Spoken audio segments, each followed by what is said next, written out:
हर महादेव। राम राम सभी को। शिव महापुराण की कथा में आप सभी का स्वागत है। अब तक आपने सुना कि भगवान शिव ने शंखचूड़ राक्षस का वध कैसे किया और भगवान विष्णु ने उस समय क्या लीला की।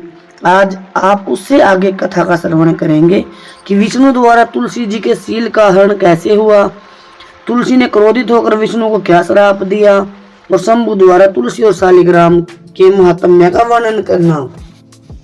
तो माता पार्वती और भगवान शिव के जयकारे के साथ शिव महापुराण कथा का श्रवण शुरू करते हैं। नमो पार्वती पते नमः, श्री गणेशाय नमः। फिर व्यास जी के पूछने पर सनत कुमार जी ने कहा, महर्षि, रणभूमि में आकाशवाणी को सुनकर जब देवेश्वर शंभु ने श्री हरि को प्रेरित किया, तब वे तुरंत ही अपनी माया से ब्राह्मण का वेश धारण करके शंखचूड़ के पास जा पहुंचे और उन्होंने उससे परम उत्कृष्ट कवच मांग लिया। फिर शंखचूड़ का रूप बनाकर वे तुलसी के घर की ओर चले। वहां पहुंचकर उन्होंने तुलसी के महल के द्वार के निकट नगाड़ा बजाया और जय जयकार से सुंदरी तुलसी को अपने आगमन की सूचना दी। उसे सुनकर सती साध्वी तुलसी ने उसने तत्काल ही ब्राह्मणों को धन दान करके उनसे मंगलाचार कराया और फिर अपना श्रृंगार किया। इधर देवताओं का कार्य सिद्ध करने के लिए माया से शंखचूड़ का स्वरूप धारण करने वाले भगवान विष्णु रथ से उतरकर देवी तुलसी के भवन में गए।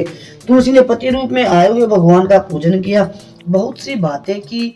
उसके बाद उनके साथ रमण किया। तब उस साध्वी ने सुख सामर्थ्य और आकर्षण में व्यतिक्रम देखकर सब पर विचार किया और संदेह उत्पन्न होने पर वह तू कौन है यूं डांटती हुई बोली। तुलसी ने कहा, दुष्ट, मुझे सिर बतला कि माया द्वारा मेरा उपभोग करने वाला तू कौन है। तूने मेरा अस्तित्व नष्ट कर दिया है, अतः मैं तुझे भी श्राप देती हूँ। सनत कुमार जी कहते, ब्रह्मा, तुलसी का वचन सुनकर श्री हरि ने लीला पूर्वक अपनी परम मनोहर मूर्ति धारण कर ली। तब उस रूप को देखकर तुलसी ने लक्षणों से पहचान लिया कि ये साक्षात विष्णु है, परंतु उसका पातिव्रत्य नष्ट हो चुका था, इसलिए वह क्रोधित होकर विष्णु से कहने लगी। तुलसी ने कहा, हे विष्णु, तुम्हारा मन पत्थर के समान कठोर है, तुम्हें दया का लेस मात्र भी नहीं है। मेरे पति धर्म के भंग हो जाने से निश्चय मेरे स्वामी मारे गए, क्योंकि तुम पाषाण सदृश कठोर, दया रहित और दुष्ट हो, इसलिए अब तुम मेरे श्राप से पाषाण स्वरूप हो जाओ। सनत कुमार जी कहते हैं, मुने, ऐसा कहकर शंखचूड़ की वसती साध्वी पत्नी तुलसी फूट फूट कर रोने लगी और शोक से दुखी होकर बहुत तरह से विलाप करने लगी। इतने में वहां भक्तवत्सल भगवान शंकर प्रकट हो गए। उन्होंने समझाकर कहा, देवी, अब तुम दुख को दूर करने वाली मेरी बात सुनो और श्री हरि भी स्वस्थ मन से उसे श्रवण करे, क्योंकि तुम दोनों के लिए जो सुखकारक होगा वही मैं कहूंगा। भद्रे, तुमने जिस मनोरथ को लेकर तप किया था, यह उसी तपस्या का फल है, भला वह अन्यथा कैसे हो सकता है। इसलिए तुम्हें अनेक उसके अनुरूप ही बल प्राप्त हुआ है। अब तुम इस शरीर को त्याग कर दिव्य देह धारण कर लो और लक्ष्मी के समान होकर नित्य श्री हरि के साथ वैकुंठ में विहार करती रहो। तुम्हारा यह शरीर जिसे तुम छोड़ दोगी नदी के रूप में परिवर्तित हो जाएगा। वह नदी भारतवर्ष में पुण्य रूपा गंडकी के नाम से प्रसिद्ध होगी। महादेवी, कुछ काल के पश्चात मेरे वर के प्रभाव से देव पूजन सामग्री में तुलसी का प्रधान स्थान हो जाएगा। हे सुंदरी, तुम स्वर्गलोक में, मृत्यु लोक में और तथा पाताल लोक में सदा श्री हरि के निकट ही निवास करोगी और पुष्पों में श्रेष्ठ तुलसी का वृक्ष हो जाओगी। तुम वैकुंठ में दिव्य रूप धारणी वृक्ष अधिष्ठात्री देवी बनकर सदा एकांत में श्री हरि के साथ क्रीड़ा करोगी। उधर भारतवर्ष में जो नदियों की अधिष्ठात्री देवी होगी वह परम पुण्य प्रदान करने वाली होगी और श्री हरि के अंशभूत लवण सागर की पत्नी बनेगी तथा श्री हरि भी तुम्हारे श्रापवश पत्र का रूप धारण करके भारत में गंडकी नदी के जल के निकट निवास करेंगे। वहां उस नदी में तीखी डाढ़ों वाले करोड़ों भयंकर कीड़े उस पत्थर को काट कर उसके मध्य में चक्कर का आकार बनाएंगे। उसके भेद से वह अत्यंत पुण्य प्रदान करने वाली सालग्राम शिला कहलाएगी और चक्कर के भेद से उसका लक्ष्मी नारायण आदि भी नाम होगा। विष्णु की शालिग्राम शिला और वक्ष स्वरूपणी तुलसी का समागम सदा अनुकूल तथा बहुत प्रकार के पुण्यों की वृद्धि करने वाला होगा। हे भद्रे, जो शालिग्राम शिला के ऊपर से तुलसी पत्र को दूर करेगा उसे जन्मांतर में स्त्री वियोग की प्राप्ति होगी तथा जो शंख को दूर करके तुलसी पत्र को हटाएगा वह भी भार्याहीन होगा और 7 जन्मों तक रोगी बना रहेगा। जो महाज्ञानी उस शालिग्राम शिला, तुलसी और शंख को एकत्र रखकर उसकी रक्षा करता है वह श्री हरि का प्यारा होता है। सनत कुमार जी कहते हैं, व्यास जी, इस प्रकार कहकर शंकर जी ने उस समय शालिग्राम शिला और तुलसी के परम पुण्य दायक महात्म्य का वर्णन किया। इसके पश्चात वे श्री हरि को तथा तुलसी को आनंदित करके अंतर ध्यान हो गए। इस प्रकार सदा सत्पुरुषों का कल्याण करने वाले शंभु भगवान अपने स्थान को चले गए। उधर शंभु का कथन सुनकर तुलसी को बड़ी प्रसन्नता हुई। उसने अपने शरीर का परित्याग करके दिव्य रूप धारण कर लिया। तब कमलापति विष्णु उसे साथ लेकर बैकुंठ को चले गए। उसके छोड़े हुए शरीर से गंडकी नदी प्रकट हो गई और भगवान श्री कृष्ण भी उसके तट पर मनुष्यों को पुण्यदान प्रदान करने वाली शिला के रूप में परिणित हो गए। हे मुने, उसमें कीड़े अनेक प्रकार के छिद्र बनाते रहते हैं। उनमें जो शिलाएं गंडकी के जल में गिरती हैं वे परम पुण्यप्रद होती हैं, और जो स्थल पर ही रह जाती है उन्हें पिंगला कहा जाता है, और वे प्राणियों के लिए संताप कारक होती हैं। व्यास जी, इस प्रकार तुम्हारे प्रश्न के अनुसार मैंने शंभु का सारा चरित्र, जो पुण्य प्रदान करने वाला तथा मनुष्यों की सारी कामनाओं को पूर्ण करने वाला है, तुम्हें सुना दिया। यह पुण्य आख्यान जो विष्णु के महात्म्य से संयुक्त तथा भोग और मोक्ष का प्रदाता है, तुमसे वर्णन कर दिया है। अब और क्या सुनना चाहते हो? सनत कुमार जी कहते हैं, व्यास जी, अब जिस प्रकार अंधकासुर ने परमात्मा शंभु के गण अध्यक्ष पद को प्राप्त किया, महेश्वर के उस मंगलमय चरित्र का श्रवण करो। मुनीश्वर, अंधकासुर ने पहले शिव जी के साथ बड़ा घोर संग्राम किया था, परंतु पीछे बारंबार सात्विक भाव के उद्रेक से उसने शंभु को प्रसन्न कर लिया, क्योंकि नाना प्रकार की लीलाएं करने वाले शंभु शरणागत रक्षक तथा परम भक्त वत्सल हैं। उनका महात्म्य परम अद्भुत है। व्यास जी ने पूछा, हे सर्वशाली मुनिवर, वह अंधक कौन था और भूतल पर किस वीर्यवान के कुल में उत्पन्न हुआ था? दैत्यों में प्रधान तथा महामनस्वी उस बलवान अंधक का स्वरूप कैसा था और वह किसका पुत्र था? उसने परम तेजस्वी शंभु की गणाध्यक्षता को कैसे प्राप्त किया? यदि अंधक गणेश्वर हो गया तब तो वह परम धन्यवाद का पात्र है। सनत कुमार जी ने कहा, हे मुने, पूर्व काल की बात है, एक समय भक्तों पर कृपा करने वाले तथा देवताओं के चक्रवर्ती सम्राट भगवान शंकर को विहार करने की इच्छा हुई। तब वे पार्वती और गणों को साथ लेकर अपने निवास भूत कैलाश पर्वत पे से चलकर काशीपुरी में आए। वहां उन्होंने उस पुरी को अपनी राजधानी बनाया और भैरव नामक वीर को उसका रक्षक नियुक्त किया। फिर पार्वती जी के साथ रहते हुए वे भक्तजनों को सुख देने वाली अनेक प्रकार की लीलाएं करने लगे। एक समय में उसके वरदान के प्रभाववश अनेक वीर अग्रगण्य गणेश्वर और शिवा के साथ मंदराचल पर गए और वहां भी तरह तरह की क्रीड़ाएं करने लगे। एक दिन जब प्रचंड पराक्रमी कपर्दी शिव मंदराचल की पूर्व दिशा में बैठे थे, उसी समय गिरिजा कुमारी ने नरम क्रीड़ा वश उनके नेत्र बंद कर दिए। इस प्रकार जब पार्वती ने मूंगे, सुवर्ण और कमल की प्रभाव वाले अपने कर कमलों से भगवान हर के नेत्र बंद कर दिए, तब उनके नेत्रों के मूंदे जाने से वहां पर क्षण भर में ही घोर अंधकार फैल गया। पार्वती के हाथों का महेश्वर के शरीर से स्पर्श होने के कारण भगवान शंभु के ललाट में स्थित अग्नि से संतप्त होकर मध्य जल प्रकट हो गया और जल की बहुत सी बूंदें टपक पड़ी। इसके बाद उन बूंदों ने एक गर्भ का रूप धारण कर लिया। उससे एक ऐसा जीव प्रकट हुआ जिसका मुख विकराल था। वह अत्यंत भयंकर, क्रोधी, कृतघ्न, अंधा, कुरूप, जटाधारी, काले रंग का मनुष्य से भिन्न, बेडोल और सुंदर बालों वाला था। उसके कंठ से घोर घर घर शब्द निकल रहा था। वह कभी गाता, कभी हंसता और कभी रोने लगता था तथा जबड़ों को चाटते हुए नाच रहा था। उस अद्भुत दृश्य वाले जीव के प्रकट होने पर शिव जी मुस्कुराकर पार्वती से बोले, श्री महेश्वर ने कहा, प्रिय, मेरे नेत्रों को मूंदकर तुमने ही तो यह कर्म किया है, फिर तुम्हें उससे भय क्यों हो रहा है? शंकर जी के इस वचन को सुनकर गौरी जी हंस पड़ी और उनके नेत्रों पर से उन्होंने अपने हाथ हटा लिए। फिर तो वहां प्रकाश छा गया, परंतु उस प्राणी का रूप भयंकर ही बना रहा और अंधकार से उत्पन्न होने के कारण उसके नेत्र भी अंधे थे। तब वैसे प्राणी को प्रकट हुआ देखकर गौरी ने महेश्वर से पूछा, भगवान, मुझे सच सच बताइए कि हम लोगों के सामने प्रकट हुआ यह बेडोल प्राणी कौन है? यह तो अत्यंत भयंकर है। किस निमित्त को लेकर किसने इसकी सृष्टि की है और यह किसका पुत्र है? संत कुमार जी कहते हैं, महर्षि, जब लीला रचने वाले तथा तीनों लोगों की जननी गौरी ने सृष्टिकर्ता की उस अंधी सृष्टि के विषय में यह प्रश्न किया, तब लीला विहारी भगवान शंकर अपनी प्रिया के सोचन को सुनकर कुछ मुस्कुराए और इस प्रकार बोले। महेश्वर ने कहा, अद्भुत चरित्र रचने वाली अंबिके, सुनो, जब तुमने मेरे नेत्र मूंद लिए थे उसी समय यह अद्भुत एवं प्रचंड पराक्रमी प्राणी मेरे पसीने से प्रकट हुआ है। इसका नाम अंधक है। तुम ही इसको उत्पन्न करने वाली हो, अतः सखियों सहित तुम्हें करना पूर्वक इसकी गणों से यथा योग्य रक्षा करते रहना चाहिए। हे आर्य, इस प्रकार बुद्धि पूर्वक विचार करके ही तुम्हें सब कार्य करना चाहिए। संत कुमार जी कहते हैं, उन्हें अपने स्वामी के ऐसे वचन सुनकर गौरी का हृदय करुणा से भर गया। वे अपनी सखियों सहित अंधक को अपने पुत्र की भांति अनेक प्रकार के उपाय द्वारा रक्षा करने लगी। इसके पश्चात शिशिर ऋतु आने पर दैत्य हिरण्याक्ष पुत्र की कामना से उसी वन में आया, क्योंकि उसकी पत्नी ने उसके ज्येष्ठ बंधु की संतान परंपरा को देखकर उसे संतान के अर्थ तपश्चर्या के लिए प्रेरित किया था। वहां वह कश्यप नंदन हिरण्याक्ष वन का आश्रय ले पुत्र प्राप्ति के लिए घोर तप करने लगा। उसके मन में महेश्वर के दर्शन की इच्छा थी, अतः वह क्रोध आदि दोषों को अपने काबू में करके ठूंठ की भांति निश्चल होकर समाधिस्थ हो गया।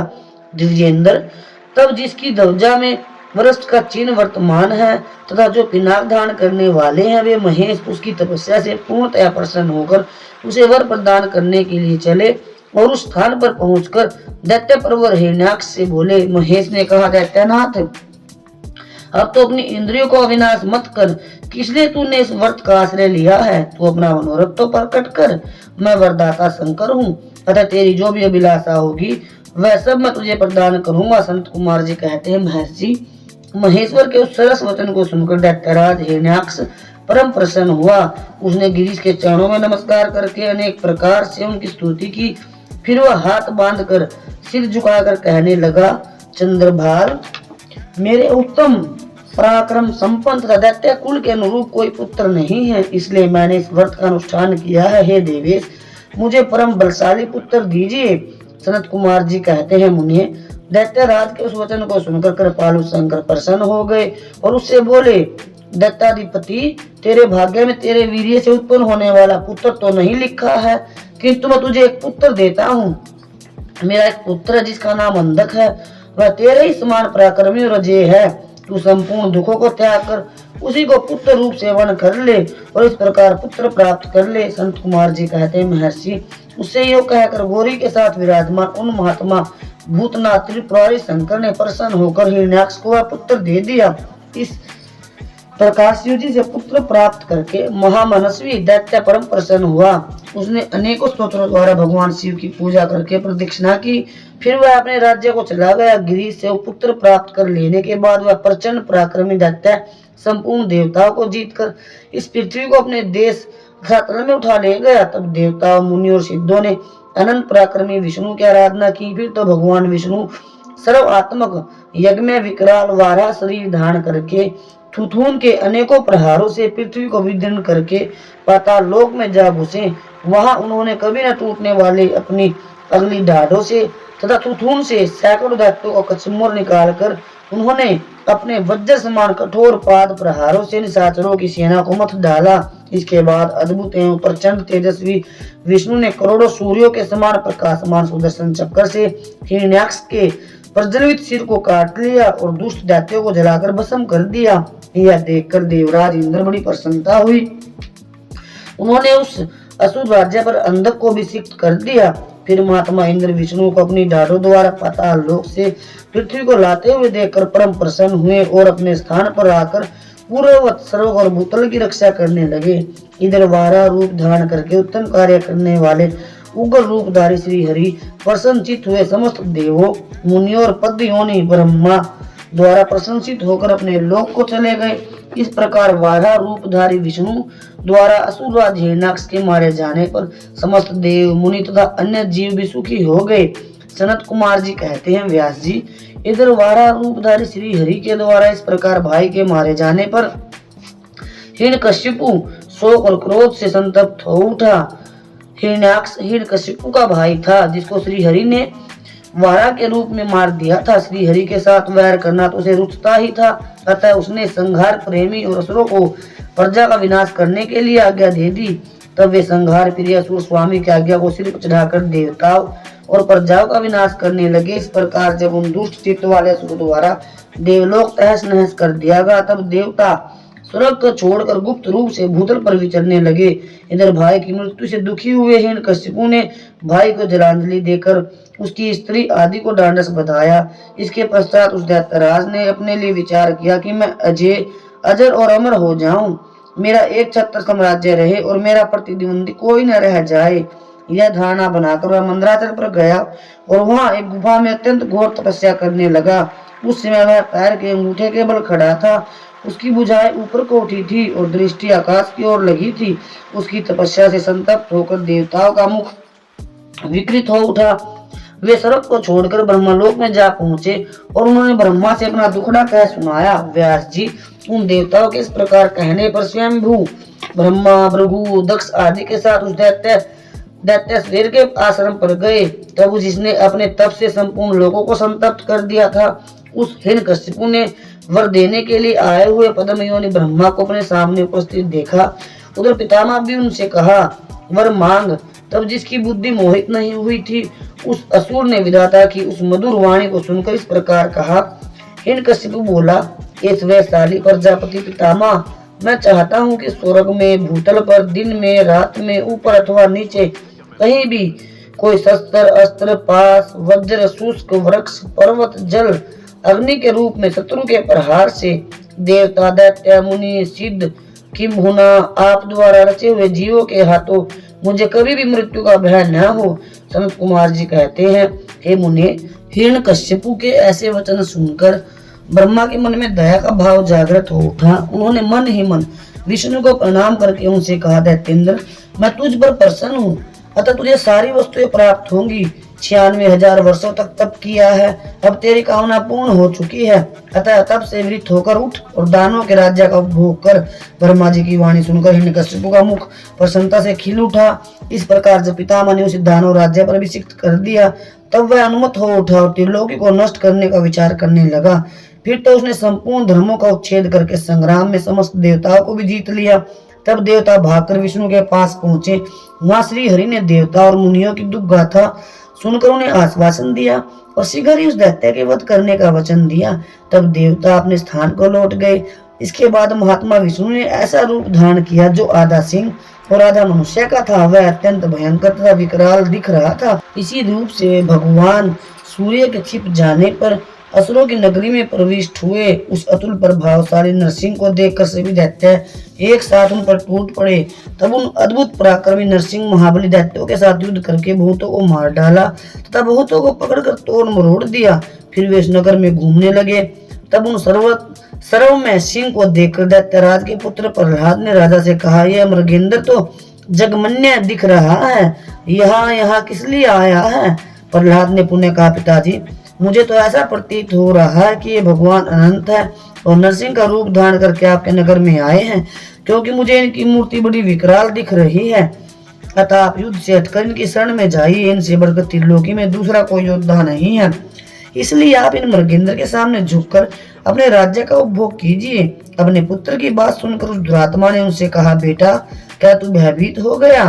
अपने पुत्र से यह कहकर दैत्यों के अधिपति राजा हिरण्यकशिपु ने महाबली दैत्य को आज्ञा देते हुए कहा, वीरो, तुम लोग इस बेडोल प्रकृति वाले सिंह को पकड़ लो।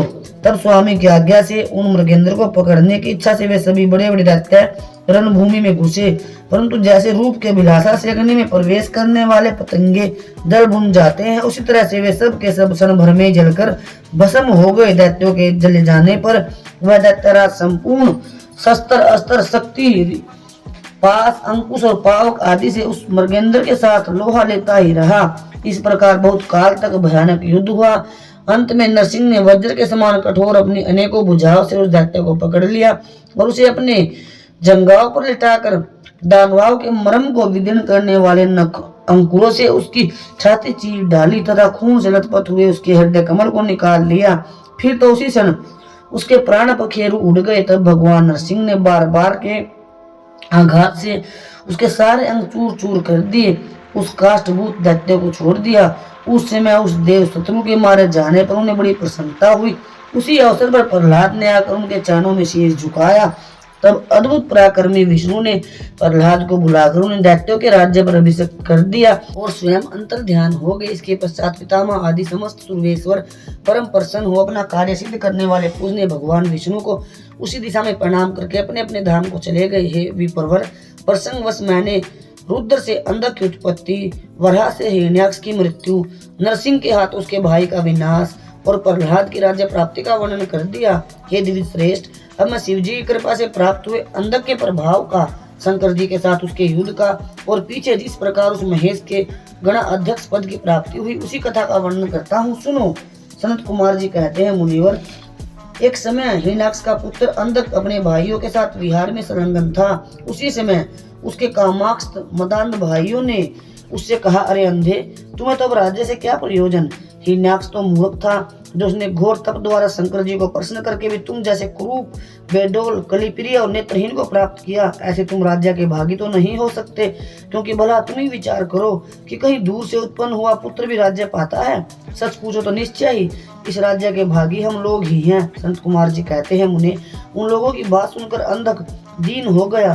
फिर उसने स्वयं ही बुद्धि पूर्वक विचार करके तरह तरह की बातों से उन्हें शांत किया और रात के समय वह निर्जन वन में चला गया। वहां उसने हजारों वर्षों तक घोर तप करके अपने शरीर को सुखा डाला और अंत में उस शरीर को अग्नि में होम देना चाहा। तब ब्रह्मा जी ने उसे वैसा करने से रोककर कहा, दानव, अब तू वर मांग ले। सारे संसार में जिस दुर्लभ वस्तु को प्राप्त करने की तेरी अभिलाषा हो उसे तू मुझसे ले ले। ब्रह्मा के वचनों को सुनकर वह दैत्य दीनता और नम्रता से कहने लगा, भगवान, जिन निष्ठुरों ने मेरा राज्य छीन लिया है वे सब दैत्य आदि मेरे भाई हो जाए। मुझे अंधे को दिव्य चक्षु प्राप्त हो जाए। इंद्र आदि देवता मुझे कर दिया करे और देवता, दैत्य, गंधर्व, यक्ष, नाग, मनुष्य, दैत्यों के शत्रु नारायण, सर्व में संकट तथा अन्याय किन्हीं भी प्राणियों से मेरी मृत्यु न हो। उसके उस अत्यंत दारुण वचन को सुनकर ब्रह्मा जी सशंकित हो उठे और उनसे बोले। ब्रह्मा जी ने कहा, दैत्येंद्र, ये सारी बातें तो हो जाएंगी, किंतु तो अपने विनाश का कोई कारण भी तो स्वीकार कर ले, क्योंकि जगत में कोई ऐसा प्राणी न हुआ है न आगे होगा जो काल के गाल में ना गया हो।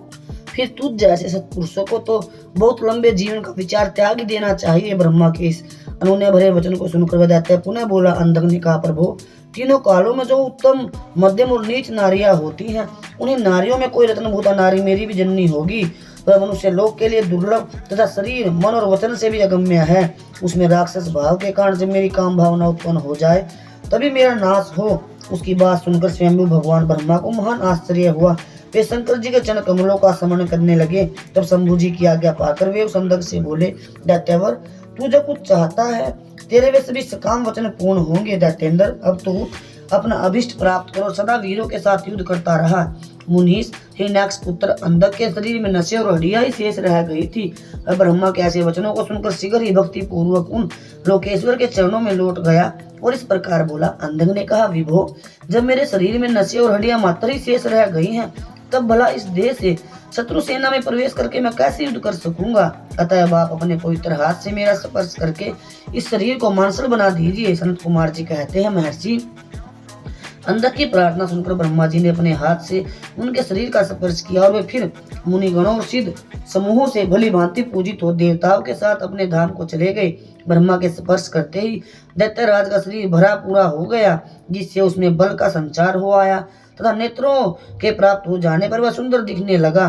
तब उसने प्रसन्नता पूर्वक अपने नगर में प्रवेश किया। उस समय प्रहलाद आदि श्रेष्ठ दानवों ने जब उसे वरदान प्राप्त करके आया हुआ जाना, तब वे सारा राज्य उसे समर्पित करके उसके वशवर्ती भृत्य हो गए।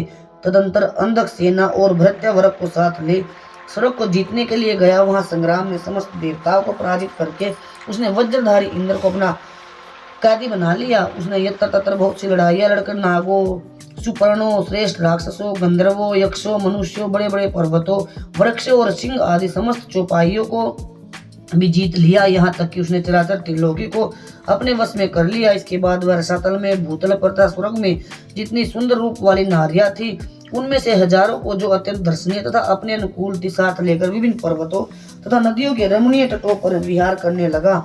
दैत्यराज अंधक सदा दुष्टों का ही संग करता था। उसकी बुद्धि मद से अंधी हो गई थी, जिससे उस मूर्ख को इसका कुछ भी ज्ञान नहीं रह गया था कि परलोक में आत्मा को सुख देने वाला भी कोई कर्म करना चाहिए। इस प्रकार वह महामनस्वी दैत्य उन्मत्त हो अपने सारे प्रधान पुत्रों को पुत्रकवाद से पराजित करके दैत्यों सहित संपूर्ण वैदिक धर्मों का विनाश करता हुआ विचरण करने लगा। वह धन के मद से अभिभूत हो वेद, देवता, ब्राह्मण और गुरु आदि किसी को भी नहीं मानता था। प्रारब्धवश उसकी आयु समाप्त हो चुकी थी। इसी से वह स्वेच्छाचार में प्रवृत्त हो व्यर्थ में ही अपनी आयु के शेष दिन गवाता हुआ रमण कर रहा था। उस दानव श्रेष्ठ के 3 मंत्री थे, जिनका नाम था दुर्योधन, वाजस और हस्ती एक समय उन तीनों ने उस पर्वत के किसी रमणीय स्थान पर एक परम रूपवती नारी को देखा। उसे देखकर वे शीघ्रगामी श्रेष्ठ दैत्य हर्ष मगन हो तुरंत ही दैत्यपति वीरवर अंधक के पास पहुंचे और बड़े प्रेम से उस देखी हुई घटना का वर्णन करने लगे। मंत्रियों ने कहा, दैत्येंद्र, यहाँ एक गुफा के भीतर हमने एक मुनि को देखा है। ध्यानस्थ होने के कारण उसके नेत्र बंद है। वह बड़ा रूपवान है। उसके मस्तक पर अर्धचंद्र की कला अपनी छटा बिखेर रही है और कमर में गजेंद्र की खाल बंधी हुई है। बड़े बड़े नाग उसके सारे शरीर में लिपटे हुए हैं। खोपड़ियों की माला ही उस जटाधारी का आभूषण है। उसके हाथ में त्रिशूल तथा एक विशाल धनुष बाण और तुनीर भी है। वह धारण किए हुए है। उसका अक्षसूत्र स्पष्ट दिख रहा है। उसके 4 भुजाएं और लंबी लंबी जटाएं है। वह खड़ग, त्रिशूल और लकूट धारण करता है। उसकी आकृति अत्यंत घोर है और उस पर भस्म का अनुलेप लगा हुआ है। वह अपने उत्कृष्ट तेज से सुशोभित हो रहा है। इस प्रकार उस श्रेष्ठ तपस्वी का सारा वेश ही अद्भुत है। उसे थोड़ी ही दूर पर हमने एक और पुरुष को देखा जो विकराल वानर सा है। उसका मुख बड़ा भयंकर है। वह सभी आयुध धारण किए हुए है, परंतु उसका हाथ रुक्ष है। वह उस तपस्वी की रक्षा में तत्पर है। उसके पास एक बूढ़ा सफेद रंग का बैल भी बैठा है। उस बैठे हुए तपस्वी के पार्श्व भाग में हमने एक शुभ लक्षण संपन्ना नारी को भी देखा है। वह भूतल प्रतन स्वरूपा है। उसका रूप बड़ा मनोरम है और तरुणी होने के नाते वह मन को मोह लेती है। मूंगे, मोती, मणि, सुवर्ण, रत्न और उत्तम वस्त्रों से वह सुसज्जित है। जिसने उसे एक बार देख लिया उसी का नित्य धारण करना सफल है। उसे फिर इस लोक में अन्य वस्तुओं के देखने से क्या प्रयोजन। वह दिव्य नारी पुण्यात्मा मुनीश्वर महेश की मान्या एवं प्रियतमा भार्या है। दैत्येंद्र, आप तो उत्तम उत्तम रत्नों का उपभोग करने वाले हैं, अतः उसे यहाँ बुलवा कर देखिए। वह आपके भी देखने योग्य है। सनत कुमार जी कहते हैं, मुनि श्रेष्ठ, मंत्रियों के वचनों को सुनकर दैत्यराज अंधक कामातुर हो उठा। उसके सारे शरीर में कंप छा गया। फिर तो उसने तुरंत ही दुर्योधन आदि को उस मुनि के पास भेजा। मंत्री ने वहां जाकर मुनीश्वर को प्रणाम करके उनसे अंधकसुर का संदेश कहा तथा बदले में शिव जी का उत्तर सुनकर वे लौटकर अंधक से बोले। मंत्री ने कहा, राजन, आप तो संपूर्ण दैत्यों के स्वामी हैं, फिर भी उस महान पराक्रमी वीरवर तपस्वी मुनि ने अपनी बुद्धि से त्रिलोकी को तृण के समान समझकर हंसते हुए आपके लिए ऐसी बातें कही हैं। उस निशाचर का शौर्य और धैर्य अस्थिर है। वह दानव, कृपण, सतवहीन, क्रूर, कृतघ्न और सदा ही पापकर्म करने वाला है। क्या उसे सूर्यपुत्र यम का भी भय नहीं है? कहाँ तो मैं, मेरे दाम, शस्त्र और मृत्यु को भी संतरस्त कर देने वाला युद्ध, और कहाँ वह वानर का सा मुख वाला डरपोक निशाचर जिसके सारे अंग बुढ़ापे से जर्जर हो गए हैं। कहाँ मेरा यह स्वरूप और कहाँ तेरी मंद भाग्यता। तेरी सेना भी तो नहीं के बराबर ही है। फिर भी यदि तुझमें कुछ सामर्थ्य हो तो युद्ध के लिए तैयार हो जा और आकर कुछ अपनी करतूत दिखा। मेरे पास तुझ जैसे पापियों का विनाश करने वाला भयंकर शस्त्र है और तेरा शरीर तो कमल के समान कोमल है। ऐसी दशा में विचार करके तुझे जो रुचिकर प्रतीत हो वह कर। संत कुमार जी कहते हैं, मुनिवर, मंत्रियों की बात सुनकर माता पार्वती पर मोहित हुआ। वह कामंद राक्षस विशाल सेना लेकर चल दिया और वहां पहुंचकर नंदीश्वर से युद्ध करने लगा। बड़ा भयानक युद्ध हुआ। उस समय युद्ध स्थल में चर्बी, मज्जा, मांस और रक्त की कीच मच गई। वहां सिर कटे हुए धड़ नाच रहे थे और कच्चा मांस खाने वाले जानवर चारों ओर व्याप्त हो गए थे। तब पिनाकधारी भगवान शंकर दक्ष कन्या सती को भली भांति धीरज बधाते हुए बोले, प्रिय, मैंने जो पहले अत्यंत भयंकर महान पाशुपत व्रत का अनुष्ठान किया था उसमें रात दिन तुम्हारे प्रसंगवश जो हमारी सेना का विनाश हुआ है यह विघ्न सा आ पड़ा है। देवी मनधर्मा, प्राणियों का जो अमरों पर आक्रमण हुआ है यह मानो पुण्य का विनाश करने वाला कोई ग्रह प्रकट हो गया है। अतः मैं पुनः किसी निर्जन वन में जाकर उस परम अद्भुत दिव्य व्रत की दीक्षा लूंगा और उस कठिन व्रत का अनुष्ठान करूंगा। सुंदरी, तुम्हारा शोक और भय दूर हो जाना चाहिए। सनत कुमार जी कहते हैं, मुनि, इतना कहकर उग्र प्रभावशाली महात्मा शंकर धीरे से अपना सिंगा बजाकर एक अत्यंत भयंकर पावन वन में चले गए। वहां वे 1000 वर्षों के लिए पाशुपत व्रत के अनुष्ठान में तत्पर हो गए। इस व्रत का निभाना देवों और असुरों शक्ति के बाहर है। इधर शील गुण से संपन्न पतिव्रता देवी पार्वती मंदराचल पर ही रहकर शिव जी के आगमन की प्रतीक्षा करती रही। यद्यपि पुत्र स्थानीय वीरगण उसकी सुरक्षा में तत्पर थे, तथापि उस गुहा के भीतर अकेली रहने के कारण वे सदा भयभीत रहती थी, जिससे उन्हें बड़ा दुख होता था। इसी बीच वरदान के प्रभाव से उन्मत्त हुआ वह दैत्य अंधक, जिसका धैर्य कामदेव के बाणों से छिन्न भिन्न हो गया था, अपने मुख्य योद्धाओं को साथ ले पुनः उस गुफा पर चढ़ आया। वहां सैनिकों सहित उसने वीरगण के साथ अत्यंत अद्भुत युद्ध किया। उस समय सभी वीरों ने अन्न, जल और नींद का परित्याग कर दिया था। इस प्रकार वह युद्ध लगातार 505 दिन तक चलता रहा। अंत में दैत्यों की बुझाव से छूटे हुए आयुधों के प्रभाव से नंदीश्वर का शरीर घायल हो गया, जिससे वे गुफा के द्वार पर ही गिर पड़े और मूर्छित हो गए। उनके गिरने से गुफा का सारा दरवाजा ही ढक गया, जिससे उसका खोला जाना संभव था। फिर दैत्यों ने 2 ही घड़ी में सारे वीर गण को अपने अस्त्र समूह से आच्छादित कर दिया। तब पार्वती ने भगवान विष्णु और ब्रह्मा जी का स्मरण किया। स्मरण करते ही ब्रह्मा, नारायणी, इंद्री, वैश्वानरी, यामा, निरति आदि शस्त्रों से सुसज्जित होकर अपने अपने वाहनों पर सवार हो पार्वती के पास आ पहुंचे और राक्षसों के साथ भिड़ गए। कुछ समय बाद भगवान शिव भी आ गए। फिर तो घोर युद्ध हुआ। इसके पश्चात शुक्राचार्य को संजीवनी विद्या के द्वारा दैत्यों को जीवित करते देखकर भूतनाथ शिव जी उनको निगल गए। इससे दैत्य ढीले पड़ गए। व्यास जी अंधक, महान पराक्रमी वीर और त्रिपुर हंता शिव के समान बुद्धिमान था। सैकड़ों वरदान मिलने के कारण वह उन्माद के वशीभूत हो रहा था। यद्यपि बहुसंख्यक शस्त्रों की चोट से उसका शरीर जर्जर हो गया था, फिर भी शिवजी पर विजय पाने के लिए उसने दूसरी माया रची। जब प्रलयकालीन अग्नि के समान शरीर धारण करने वाले भूतनाथ त्रिपुरारी शंकर ने अपने त्रिशूल से उसे बुरी तरह छेद डाला, तब भूतल पर गिरे हुए उसके रक्त कणों के साथ यूथ बहुत सारे अंधक प्रकट हो गए। उसने सारी रणभूमि व्याप्त हो गई।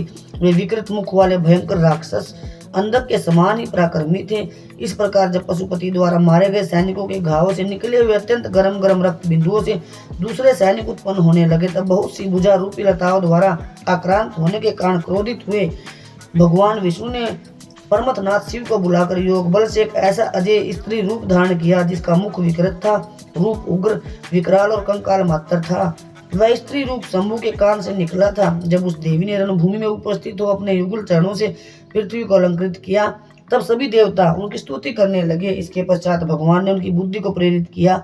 फिर तो वे भूखी होकर रण के मुहाने पर उन सैनिकों के साथ दैत्यराज के शरीर से निकले हुए गरम गरम रुधिर का पान करने लगी, जिससे राक्षसों का उत्पन्न होना बंद हो गया। इसके बाद एकमात्र अंधक ही बच रहा। इसके पश्चात उसके शरीर का रक्त सूख गया। वह अपने कुलोचित सनातन क्षत्रिय धर्म का समन करके अविनाशी भगवान शंकर के साथ भयंकर थप्पड़ों से वज्र के समान शिरों से संग्राम करता रहा। तब परमथनाथ शिव ने रणभूमि में उसका हृदय विदीर्ण करके उसे शांत कर दिया। फिर त्रिशूल भोग कर उसे स्थानों के समान ऊपर को उठा लिया। उसका जर्जर शरीर नीचे को लटका रहा था। सूर्य की किरणों ने उसे सुखा दिया।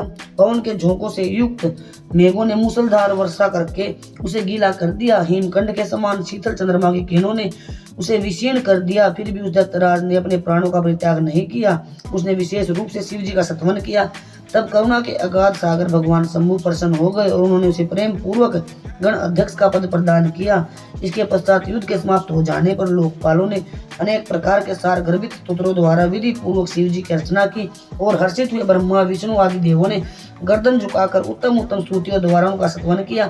फिर जय जयकार करते हुए वे आनंद मनाने लगे। इसके बाद शिव जी उन सबको साथ लेकर आनंद पूर्वक गिरिराज की गुफा को लौट आए। वहां उन्होंने अपने ही वंशभूत पूजनीय देवताओं को अनेक प्रकार की भेंट समर्पित करके उन्हें विदा किया और स्वयं प्रसन्न होकर गिरिराज कुमारी के साथ उत्तम उत्तम लीलाएं करने लगे। महादेव महादेव। व्यास जी ने पूछा, महाबुद्धिमान सनत कुमार जी, जब वह महान भयंकर एवं रोमांचकारी संग्राम चल रहा था, उस समय त्रिपुरारी भगवान शंकर ने दैत्य गुरु विद्वान शुक्राचार्य को निगल लिया था, क्योंकि वे राक्षसों को संजीवनी मंत्र के द्वारा जीवित कर रहे थे। यह घटना मैंने बहुत संक्षेप में सुनाई थी। अब आप उसे विस्तार पूर्वक वर्णन कीजिए। पिनाकधारी शिव के पेट में जाकर उस महायोगी शुक्राचार्य ने क्या किया? शंभु की जठराग्नि ने उन्हें जलाया क्यों नहीं? भृगुनंदन बुद्धिमान शुक्र भी तो कल्पांत कालीन अग्नि के समान होकर तेजस्वी थे। वे शंभु के जठर पंजर से कैसे निकले? उन्होंने कैसे और कितने काल तक आराधना की? तात उन्हें जो मृत्यु का समन करने वाली पराविद्या प्राप्त हुई थी, वह विद्या कौन सी है जिससे मृत्यु का निवारण हो जाता है? हे मुनि, लीला विहार देवादिदेव भगवान शंकर के त्रिशूल से छूटे हुए अंधक को तो गण अध्यक्ष पद की प्राप्ति हुई। हे तात, मुझे शिव लीला अमृत श्रवण करने की विशेष लालसा है। आप मुझ पर कृपा करके वह सारा वृत्तांत पूर्ण रूप से वर्णन कीजिए। ब्रह्मा जी कहते हैं, अमित तेजस्वी व्यास जी के इन वचनों को सुनकर सनत कुमार शिव जी के चरण कमलों का श्रवण करके कहने लगे। सनत कुमार जी ने कहा, मुनिवर, भगवान शंकर के परमथों की जब अत्यंत विजय होने लगी, तब अंधक घबराकर शुक्राचार्य जी की शरण में गया और उसने गिड़गिड़ाकर मत संजीवनी विद्या के द्वारा मरे हुए असुरों को जीवित करने की प्रार्थना की। इस पर शुक्राचार्य ने शरणागत धर्म की रक्षा करना उचित समझा। फिर तो वे स्थल में गए और आदर पूर्वक विद्या के स्वामी शंकर का समन करके एक एक दैत्य पर मत संजीवनी विद्या का प्रयोग करने लगे।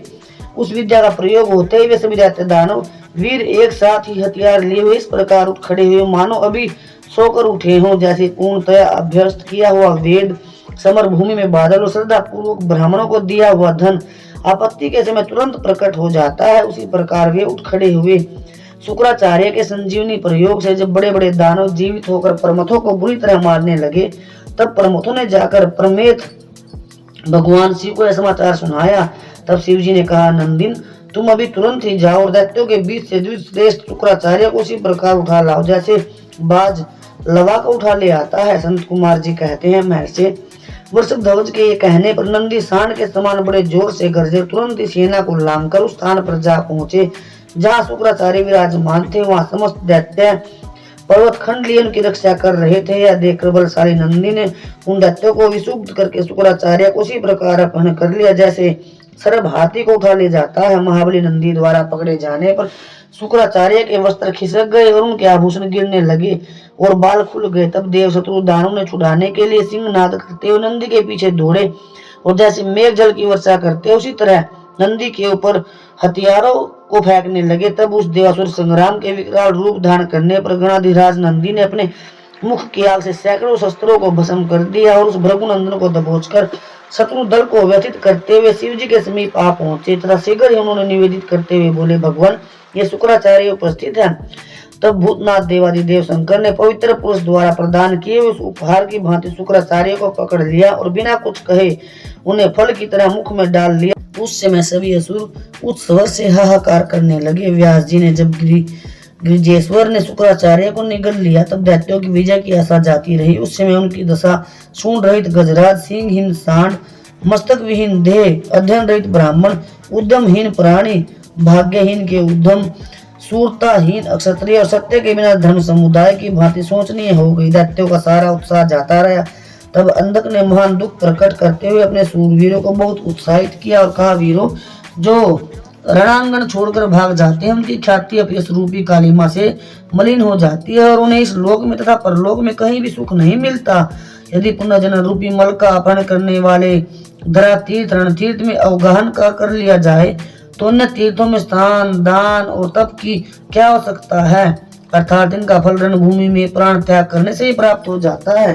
दैत्यराज के इस वचन को सुनकर पूर्ण रूप से धारण करके दैत्य तथा दानव रणभेरी बजाकर रणभूमि में पर्वत गणों पर टूट पड़े और उन्हें मथने लगे। फिर तो भगवान शिव के गणों और असुरों की सेनाओं में महान कोलाहल मच गया। उस घोर शब्द को सुनकर भगवान शंभु के उदर में स्थित शुक्राचार्य आश्रय रहित वायु की भांति निकलने का मार्ग ढूंढते हुए चक्कर काटने लगे। उस समय उन्हें रुद्र के उदर में पाताल सहित सातों लोक, ब्रह्मा, नारायण, इंद्र, आदित्य और अप्सराओं के विचित्र भुवन तथा वह परमथासुर संग्राम भी दिख पड़ा। इस प्रकार वे 100 वर्षों तक शिव जी के पेट में चारों ओर भ्रमण करते रहे, परंतु उन्हें किसी प्रकार कोई छिद्र नहीं दिख पड़ा, जैसे दुष्ट की दृष्टि सदाचारी के छिद्र को नहीं देख पाती। तब भृगुनंदन ने शैवयोग का आश्रय ले एक मंत्र का जप किया। उस मंत्र के प्रभाव से वे शंभु के जैसे पंजर से शुक्र रूप में लिंग मार्ग से बाहर निकले। तब उन्होंने शिव जी को प्रणाम किया। गौर ने पुत्र रूप में स्वीकार कर लिया और विघ्न रहित बना दिया। इसके पश्चात करुणासागर महेश्वर भगवान शिव ने भृगुनंदन शुक्राचार्य को वीर्य के रास्ते निकला हुआ देखकर मुस्कुराते हुए बोले। महेश्वर ने कहा, भृगुनंदन शुक्राचार्य, क्योंकि तुम मेरे लिंग मार्ग से शुक्र की तरह निकले हो, इसलिए अब तुम शुक्र कहलाओगे। जाओ, तुम मेरे लिए पुत्र हो गए।